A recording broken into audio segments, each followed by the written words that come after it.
حد الويك اند، فقررنا نعمل حاجة مختلفة ونفطر فطار مصري أصيل في الريف الألماني على أعلى قمة جبل كده عندنا في المدينة.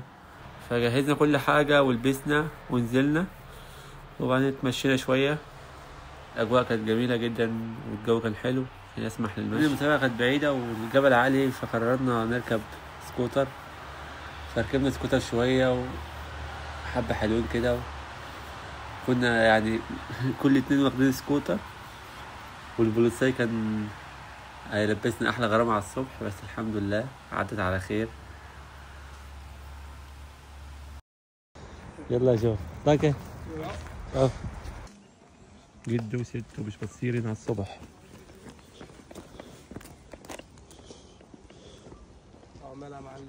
ودول جد وست هم برضه أقل حاجة دلوقتي 60 سنة أقل حاجة، ومش بتصيرين هم تمشوا.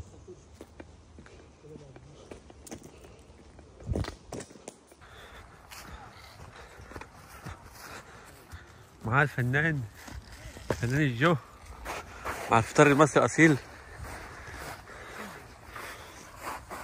الله الله الله عليك يا جو والله.